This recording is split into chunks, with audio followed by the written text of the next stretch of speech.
Hello everyone, welcome back to our channel English माध्यम के platform पे मैं हूँ आपकी एजुकेटर प्रियंका ठाकुर और हम सॉल्व कर रहे हैं एडिटोरियल बेस्ड प्रैक्टिस एक्सरसाइज।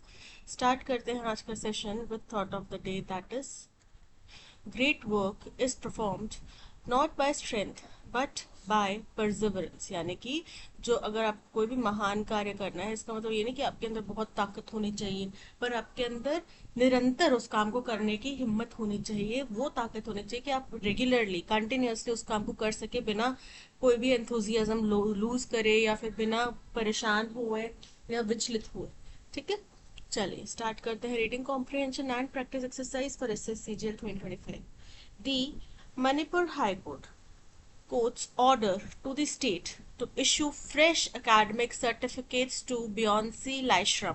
बोल रहे मणिपुर हाई कोर्ट का फैसला वहां की सरकार को कि वो फ्रेश एकदम नए एकेडमिक सर्टिफिकेट्स इशू करें। किसको? बियॉन्सी लाइशराम उनको।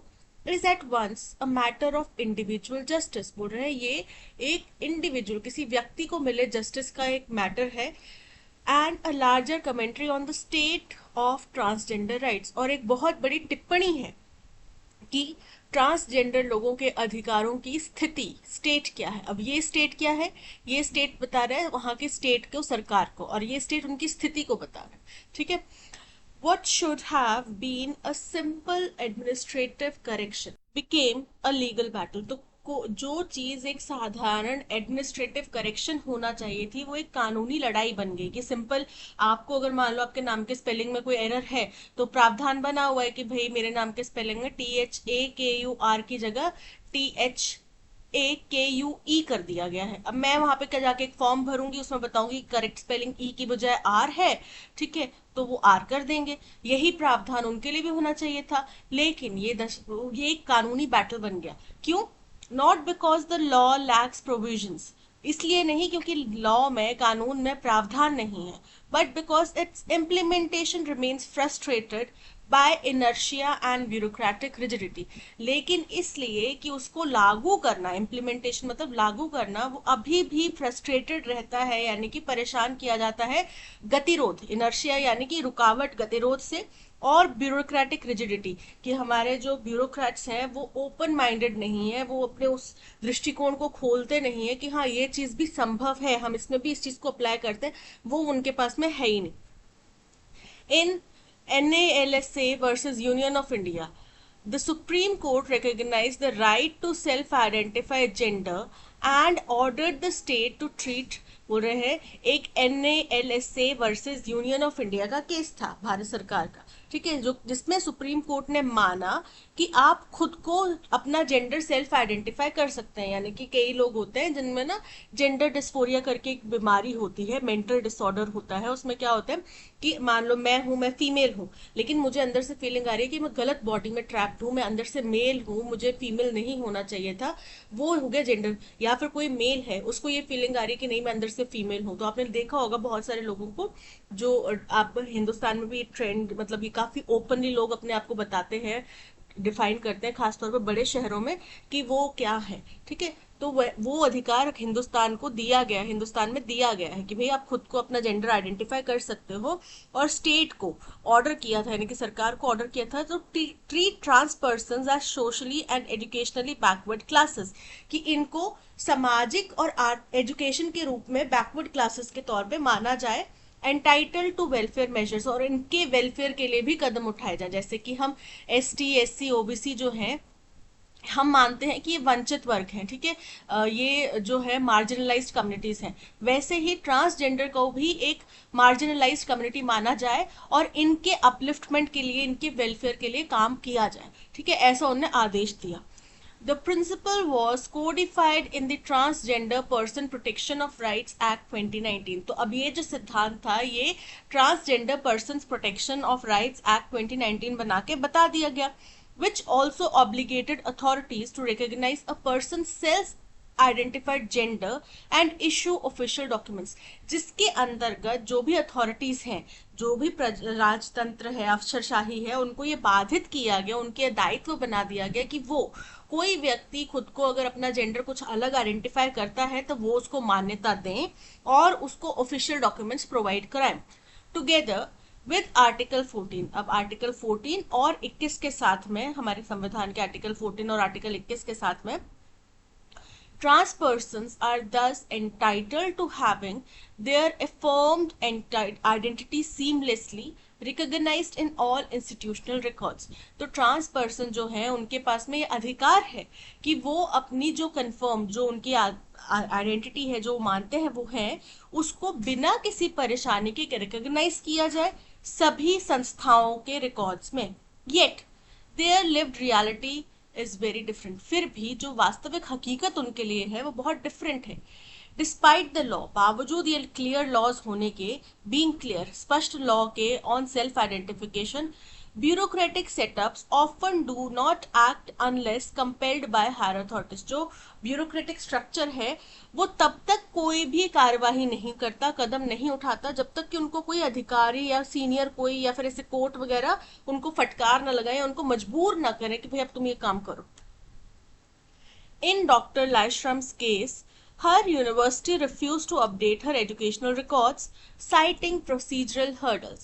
अब डॉक्टर लाइश्रम के केस में क्या हुआ, उनकी जो यूनिवर्सिटी है उन्होंने उनके एजुकेशनल रिकॉर्ड्स जो भी हैं उनको अपडेट करने से मना कर दिया। हो सकता है वो पहले पुरुष हो, उन्होंने अब खुद को महिला आइडेंटिफाई किया हो, ठीक है, तो उन्होंने बोला हो कि मेरे डॉक्यूमेंट्स में फीमेल लिख दो, राइट, या ट्रांसजेंडर लिख दो, या मेरे डॉक्यूमेंट्स में मेरा नाम चेंज कर दो।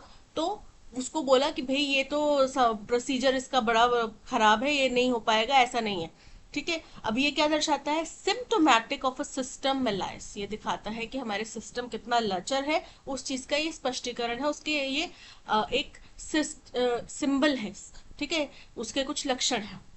Administrators routinely defer to the most restrictive reading of procedure rather than the spirit of the law। जो एडमिनिस्ट्रेटर्स होते हैं वो क्या करते हैं, समय समय पर इस चीज को बाद के लिए टाल देते हैं, जब और किसका आधार बनाते हुए, जो सबसे रिस्ट्रिक्टिव, सबसे जो गंभीर या परेशान करने वाले प्रावधान होंगे ना, उनका हवाला देके, और बजाय कि उसके जो स्पिरिट है, उस लॉ का जो मकसद है उसको नहीं समझते, उसके ऊपर आधार पे काम नहीं करते। इन द प्रेजेंट मैटर, तो अभी के मैटर में, the university and education boards, जो यूनिवर्सिटी है और जो एजुकेशन बोर्ड है, insisted that corrections must begin with the earliest certificate। तो अभी के मैटर में क्या हुआ, यूनिवर्सिटी और एजुकेशन बोर्ड ने कहा कि भाई जो आप फर्स्ट क्लास में पढ़े थे ना, वहां पे आपको सबसे पहला सर्टिफिकेट इशू हुआ था, वहां से चेंज कराना शुरू करो, या फिर अपना बर्थ सर्टिफिकेट से चेंज कराना शुरू करो, या फिर अपनी पंचायत से चेंज करा के लेकर आओ, ऐसा उनको बोल दिया गया।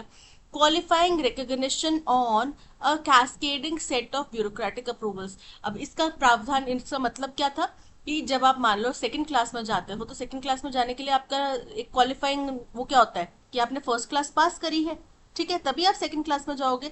तो इसका मतलब है कि आपके पास में फर्स्ट क्लास का वैध डॉक्यूमेंट होगा तभी सेकंड में होगे। तो बोल रहे हैं कि यूनिवर्सिटी के डॉक्यूमेंट्स में चेंज करना है, तो यूनिवर्सिटी में एंटर करने के लिए आपने 12th करी होगी, 12th का डॉक्यूमेंट अपडेट करो, 12th करने के लिए आपने 11th करी होगी, 11th का डॉक्यूमेंट अपडेट करो, 11th करने के लिए आपने 10th करी होगी, 10th का डॉक्यूमेंट अपडेट करो।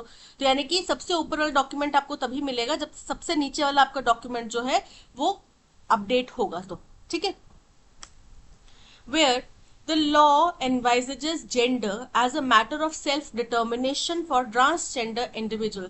जहां लॉ इस चीज को मानता है कि भाई जो सेल्फ जेंडर है वो सेल्फ डिटर्मिनेशन का मैटर है ट्रांसजेंडर कम्युनिटी के लिए। Many officials remain wedded to the binary markers assigned at birth. लेकिन अभी भी कई सारे ऑफिशियल्स हैं जो हमारा बर्थ के समय पे, जन्म के समय पे जो जेंडर असाइन किया जाता है उसी को मानक मान के चल रहे हैं। And the mismatch translates into a stunted application of a simple idea. और जो ये मिसमैच है कि भाई हमें तो यही पता है कि बर्थ के टाइम से लड़की है, अब ये लड़का बन गई, ये हम कैसे मान ले। तो ये जो मिसमैच है, इससे क्या होता है कि जो एक सिंपल सा आइडिया है कि उसको अपने डॉक्यूमेंट चेंज करवाने हैं, वो अवरोधित हो जाता है, बाधित हो जाता है। The insistence on sequential corrections or elaborate justifications is essentially a refusal to accept that gender identity is not derived from paperwork। अब जो जोर है सीक्वेंशियल करेक्शन के ऊपर या फिर एलैबोरेट जस्टिफिकेशन के ऊपर, यानी कि बहुत ही विस्तार से जस्टिफिकेशन के ऊपर, ये इसलिए जरूरी है, इज एसेंशियली, ये जरूरी तौर पे एक रिफ्यूजल है, मना करने का तरीका है, टू एक्सेप्ट, ये स्वीकार करने से कि जेंडर आइडेंटिटी जो है वो पेपर वर्क से डिराइव नहीं होती है। Dr. Laishram's struggle also shows how institutional reluctance to operationalize, doctor Laishram का जो परेशानी है, जो उनकी जद्दोजहद है, वो दिखाती है कि कैसे कुछ संस्थागत जो ढांचा है हमारा, वो अनिच्छुक है कि इस सिद्धांत को, ट्रांस पर्सन के जो सिद्धांत है, लॉज हैं, उनको वो ऑपरेशनलाइज करे, यानी कि उनको वास्तविकता में लागू करे। This principle forces trans persons into prolonged legal contest over what should be routine matters. तो इसकी वजह से जो ट्रांस पर्सन है उनको बड़े लंबे चलने वाले लीगल खिंचातनी में जाना पड़ता है, जो कि आम किसी व्यक्ति के लिए एक रूटीन का मैटर होना चाहिए था। ठीक है, हमारे आपके लिए एक बहुत साधारण सी बात थी, हमारे डॉक्यूमेंट्स में कुछ एरर था, हमने जाके फॉर्म भरना था, अपना आइडेंटिफिकेशन देना था और जाके डॉक्यूमेंट चेंज होना था। लेकिन उस ट्रांस पर्सन के लिए वो एक कानूनी लड़ाई बन गया। अब हो सकता है कि ये केस 2019 में हुआ हो, 2013 में हुआ हो, अब जाके उनको ये जो है मिला है उसका न्याय।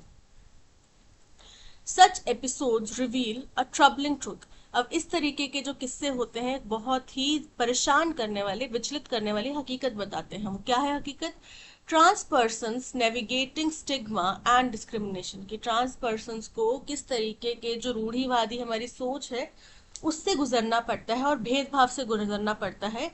आर फोर्स टू एक्सपेंड, और इनको मजबूर किया जाता है, एक्सपेंड करना मतलब ज्यादा समय स्पेंड करना, ठीक है, उनको ज्यादा समय स्पेंड करना पड़ता है, disproportionate time and resources to assess rights that are legally there. उनको ऐसे अधिकारों के लिए अपना बहुत सारा समय, ऐसे अधिकारों के लिए और अपना बहुत सारा पैसा या संसाधन जो ऐसे अधिकारों के लिए लड़ने में लगाना पड़ता है जो वास्तविकता में कानूनी तौर पे उनके ही हैं। लॉ बनाया गया है कि उनके क्या अधिकार है, वो लिखा गया है, उनको प्रोटेक्ट करने के बारे में लिखा गया है, बट स्टिल उनको फिर जाके कानून का दरवाजा खटकाना पड़ा। तो इसका मतलब ये हुआ कि वो एप्लीकेशन में नहीं आया है। The High Court judgment is undoubtedly positive. अब हाई कोर्ट का जो ये फैसला है ये निसंदेही बहुत अच्छा और बहुत पॉजिटिव फैसला है। It also sets a precedent that may help other trans persons, और ये एक प्रेसिडेंट भी तय कर सकता है। प्रेसिडेंट मतलब कि एक पहले ही लिया गया फैसला एक तय कर सकता है, दूसरे केसेस के लिए एक मापदंड तय कर सकता है कि जो दूसरे ट्रांस पर्सन हैं उनके लिए, and signals to administrators that procedural rigidity cannot override constitutional and statutory guarantees। बोल रहे हैं कि ये एडमिनिस्ट्रेटर्स को भी बाधित करता है, उनको भी ये समझाता है कि अगर आप अपनी प्रक्रिया में कठोरता या रिजिडिटी दिखाएंगे, वो आप कॉन्स्टिट्यूशन से ऊपर नहीं है, ठीक है, वो न्याय से ऊपर नहीं है, तो आपको न्याय संगत तरीके से कोई अगर लॉ बना है तो आपको उसका ही पालन करना पड़ेगा। आप अपने विचारों को, अपनी जटिलता को यहाँ पे नहीं ला सकते, ठीक है। Bridging the gap between legal rights and their application will require both institutional reform and cultural change within the bureaucracy that draw from an understanding of gender as lived reality। बोल रहे हैं ब्रिजिंग द गैप, यानी कि जो difference है legal rights और उनके application के बीच का, उसको ब्रिज करना यानी कि उसको कम करना, इसके लिए रिक्वायर होगा कि दोनों ही संस्थागत रिफॉर्म्स यानी कि संस्थागत पैटर्न्स में कुछ बदलाव और कल्चरल चेंज, हमारे समाज में बदलाव लाया जाए, जो कि विद इन द ब्यूरोक्रेसी के अंदर ही कल्चरल चेंज लाया जाए, that draw from an understanding. जो कैसे आएगा? जब हम जेंडर को एज लिव्ड रियलिटी यानी कि हम क्या जी रहे हैं वो हकीकत मानेंगे, बजाय कि बर्थ के टाइम पे क्या जेंडर असाइन हुआ है उसके, तो हम ये चेंज ला पाएंगे और तो ही ये गैप कम हो पाएगा। तो ये था पैसेज, आई होप आपको समझ में आया होगा। अब चलते हैं क्वेश्चन नंबर 1 की तरफ। क्वेश्चन नंबर 1 हमसे पूछ रहा है, the author argues that the core barrier to gender identity recognition is administrative inertia and procedural rigidity, not gaps in the law. Which of the following, if true, most strongly supports this claim? बोल रहे हैं कि author ने कहा कि जो ये अवरोध है इसमें, जेंडर आइडेंटिटी को मानने में जो अवरोध है वो एडमिनिस्ट्रेटिव इनर्शिया, यानी कि जो एडमिनिस्ट्रेटिव रूप से जो अवरोध हो रहे हैं, क्रिएट किए जा रहे हैं, वो है। और साथ ही साथ जो हमारे प्रोसीजर है, प्रक्रिया है, उसमें जटिलता है। ठीक है, ना कि कानून में कोई कमी है। तो कानून में कमी नहीं है, क्योंकि कानून बनाया गया है, स्पेशली उनके लिए एक अलग से कानून बनाया गया है। तो कौन सा स्टेटमेंट है जो इस बात को प्रूव करता है या सही मानता है? Several universities report confusion because the constitution does not explicitly mention the word transgender in Article 14. Incorrect है। Multiple institutions routinely refuse to update records even after applicants submit self-declaration and cite the Transgender Person Protection of Rights Act, and they relent only when higher authorities or courts intervene. बिल्कुल correct है, क्योंकि ये नियम तो, कानून तो बना हुआ है ना, एक एक्ट तो बना हुआ है, ये ट्रांसजेंडर पर्सन एक्ट वाला तो ये बना हुआ है, राइट। तो लेकिन वो क्या करते हैं, वो इसको पालन ही नहीं करते। तो यहाँ पे परेशानी कहाँ हुई? लॉ में तो परेशानी नहीं हुई, आपका जो एडमिनिस्ट्रेशन है वो काम नहीं करना चाह रहा। So option B is correct. Applicants often submit incomplete forms, so officials ask for clarification before acting. ऐसा नहीं है, अगर क्लैरिफिकेशन की बात होती है तो क्लैरिफिकेशन वो कब की दे चुकी होती है और उसके बाद में वो काम कार्रवाई कर देते, पर वो कार्रवाई करना ही नहीं चाहते, क्योंकि इंसान मनुष्य का अधिकतम मतलब मैक्सिमम मनुष्यों का यही होता है, जो चीज हमारी समझ में नहीं आती मतलब वो गलत है। ऐसा नहीं है कि वो भी संभावना है, ये हम मानने को ही तैयार नहीं कि जो हमारी मर्जी की नहीं है या हमारे समझ में नहीं आ रही वो भी एक संभावना हो सकती है। नहीं, हम बोलते हैं जो हमारी समझ में नहीं आ रही वो है ही नहीं, वो हो ही नहीं सकता। ठीक। The 2019 Act is silent on how to sequence corrections across legacy certificates to administrators must improvise procedures. तो 2019 का एक्ट इसके ऊपर है ही नहीं, वो ट्रांसजेंडर्स के ऊपर है। So option B is correct. What is the overall tone of the passage? Passage की टोन कैसी है? क्रिटिकल येट हेल्पफुल, बिल्कुल करेक्ट है। होपफुल, क्रिटिकल है, क्रिटिसाइज किया जा रहा है प्रक्रियाओं को, लेकिन ये जो फैसला है एक प्रेसिडेंट सेट कर देगा, तो इससे आगे जो ट्रांसजेंडर कम्युनिटी है उनको मदद मिल सकती है, इस चीज की आशा है। ठीक है, so option A is correct. Optimistic and celebratory, तो पूरी तरीके से ऑप्टिमिस्टिक नहीं, क्योंकि हमारे बहुत लंबी लड़ाई उन्होंने पहले लड़ी है और बहुत लंबी आगे लड़ाई उनको लड़नी पड़ेगी। ठीक है, प्रक्रिया लंबी है, एक दिन में ओवरनाइट कुछ भी चेंज नहीं होने वाला। तो ऑप्टिमिस्टिक और सेलिब्रेटरी नहीं है। Humorous and light hearted incorrect है। इन्फॉर्मेशन प्रोवाइड की जा रही है यहाँ पे। न्यूट्रल और डिटैच इनकरेक्ट है। Option A is correct. A state university proposes 4 policy alternatives to align with the legal framework described. Which policy best conforms to the principles highlighted in the passage? बोल रहे एक state university ने 4 कुछ policy alternatives बताए, ठीक है, कि जो डिस्क्राइब फ्रेमवर्क है, लीगल फ्रेमवर्क है, उसके अनुरूप 4 बताए। अब हमें बताना है कि इनमें से कौन सा है जो बेस्ट है, अगर वो इस सारे पैसेज के जितने भी पॉइंट्स हैं उनको हाईलाइट करता है या फिर उसको उनके ताल्लुक रखता है, उनको इम्प्लीमेंट करता है। Implement a self-attestation based one-time update portal where the affirmed name and gender, once verified for identity, automatically propagate to all institutional records without requiring sequential correction starting from the earlier certificate. Correct है ये। अगर ये चीज हो जाए तो कितना अच्छा हो जाएगा, सारे उनको इतनी फाइट नहीं करनी पड़ेगी, सेल्फ अटेस्टेड डॉक्यूमेंट दे दें, उनको बोल दें भाई वन टाइम चेंज होएगा। अब ये नहीं कि आज तुम लड़का हो कल तुम लड़की बन जाओ, फिर परसों फिर से लड़का बन जाओ, ऐसे नहीं। एक बार सोच विचार लो, चाहे महीना भर ले लो, फिर एक बार अपडेट हो गया तो हो गया। उसमें आप अपना नाम, जेंडर, एक बार आइडेंटिटी अपनी जो है वो चेंज कर दो, अपने रिकॉर्ड्स वो आपके सारे डॉक्यूमेंट्स में अप्लाई हो जाएगा। ठीक है, अर्लियर सर्टिफिकेट से आपको स्टार्ट करने की जरूरत ही नहीं पड़ेगी, है ना। खुद जा जाके कि भैया मैं स्कूल जाऊं वहां पे जाके करूं, आप वन पोर्टल बना दो, उसी में सारा कुछ हो जाएगा। Require a medical certificate and psychological evaluation, then update only prospectively future records, leaving legacy certificates unchanged unless courts order otherwise. बोल रहे हैं कि इसमें क्या कहा करना है कि आप मेडिकल सर्टिफिकेट बनवा लो, साइकोलॉजिकल इवैल्यूएशन करवा लो, वो सर्टिफिकेट लाके दे दो। फिर इसके आगे मान लो भी आपने बीकॉम कर ली है, ठीक है, बीकॉम करने के बाद में आपको ये एहसास हुआ कि आप गर्ल की बॉडी में बॉय हैं ट्रैप, अब आप एमकॉम करना चाहते हैं, ठीक है, तो अब आगे जो बीकॉम तक का सर्टिफिकेट है उसमें तो आप बॉय ही रहेंगे, लेकिन मेल ही रहेंगे, राइट, बॉय नहीं मेल, लेकिन जो एमकॉम है उस सर्टिफिकेट में आपका फीमेल हो जाएगा चेंज। तो यानी कि जो पीछे के सर्टिफिकेट्स उनमें कोई चेंज नहीं होने वाला, आगे के सर्टिफिकेट्स में चेंज हो जाएगा और ये माना जाएगा कि ये दोनों आपके ही सर्टिफिकेट्स हैं। तो इसमें और जब तक कि कोई कानूनी प्रक्रिया के तहत में इसको चेंज नहीं करवाता तब तक ये ऐसे ही रहेगा। अब इसमें पेचीदगी क्या है, मान लो आप कहीं जॉब के लिए गए, वो बंदा मानने से इनकार कर दे, भाई बीकॉम में तो तुम राम थे, अब तुम रश्मि बन गए, हम कैसे मान ले तुम ही हो, राइट, ये यहाँ पे पेचीदगी रहेगी। allow changes only after the birth certificate is amended by the issuing authority। अब बर्थ सर्टिफिकेट क्या है, बर्थ सर्टिफिकेट ये है कि भाई जब आप जन्म हुआ आपका तब आप क्या थे, यानी कि वो वेरी फर्स्ट चेंज है। तो ये तो वहीं पे आके अटक गए, जो इनका लाइश्राम जी का जो परेशानी थी उनको यही कहा गया ना कि स्टार्टिंग फर्स्ट सर्टिफिकेट आप लेकर आओ चेंज करवा के, उसके बाद हम चेंज करेंगे। तो फिर चेंज क्या हुआ, आपको तो उनके लिए सहूलियत प्रोवाइड करानी है ना, उनकी परेशानी तो नहीं बढ़ानी, राइट। तो आप सहूलियत ये प्रोवाइड कर दो कि वन एक पोर्टल बना दो, उसमें आप बोल दो कि वन टाइम चेंज अलाउड है, आप एक बार सोच विचार लो कि आपको लड़का रहना है लड़की रहना, जो भी जेंडर आपको रखना है या जो भी नेम आपको चेंज करना है जेंडर के अकॉर्डिंगली। ऐसे नहीं कि मैं अब मेरा ऐसे दिल करा कि मेरे को अपना नाम प्रियंका अच्छा नहीं लग रहा, मुझे सोनिया नाम अच्छा लग रहा है, मैं जाके सोनिया करवा लूं, नहीं।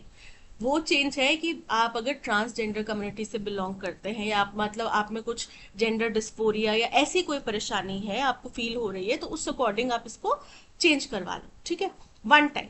तो वो अच्छा ऑप्शन है बजाय कि इधर उधर दर बदर की धक्के खाने के, ठीक है, और वो सभी डॉक्यूमेंट्स में अप्लाई हो जाएगा। Permit changes to university ID cards but not to transcripts और डिग्री सर्टिफिकेट्स। नहीं, आईडी कार्ड में चेंज करके मुझे क्या फायदा मिलेगा, मुझे तो जहां मैं एम्प्लॉय के तौर पे जाना चाहूंगी, मैं अपने एम्प्लॉयर को भी बताना चाहती हूँ कि भाई मेरे साथ ये मैं ये थी पहले और मैं अब ये हूँ, और आप उसी अकॉर्डिंग मुझे ट्रीट करें, मैं ये चाहती हूँ, मैं सबके सामने आना चाहती हूँ, मुझे सिर्फ आईडी कार्ड से नहीं चाहिए, आईडी कार्ड तो सिर्फ कॉलेज कैंपस के अंदर वैलिड है ना, उसके आगे, राइट। तो यहाँ पे उनको पूरी ट्रांसक्रिप्ट में चेंजेस चाहिए, तो ऑप्शन ए इज करेक्ट।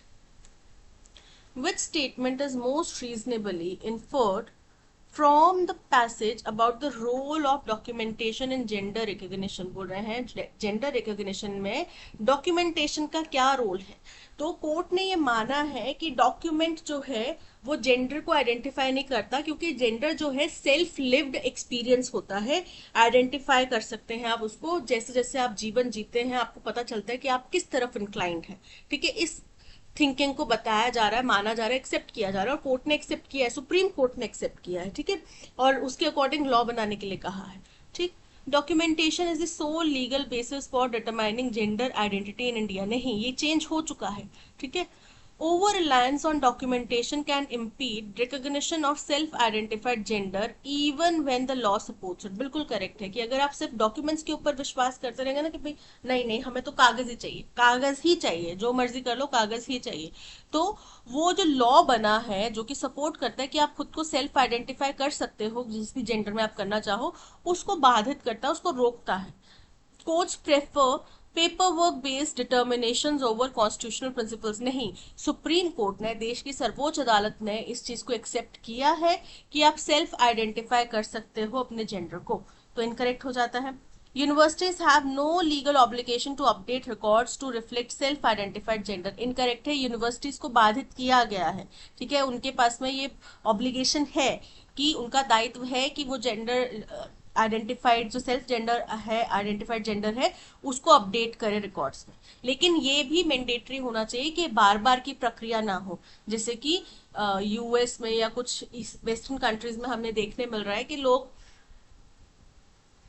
पहले जो अपने नाउन्स हैं वो खुद चूज कर रहे हैं, ही हिम दे देम, तो मतलब एक ही पर्सन के अंदर बहुत सारे लोग भी हैं कि आज मैं लड़का हूं, कल मैं लड़की हूं, परसों मैं दोनों हूं, ऐसे भी नहीं होना चाहिए, ठीक है। तो ऑप्शन बी इज करेक्ट।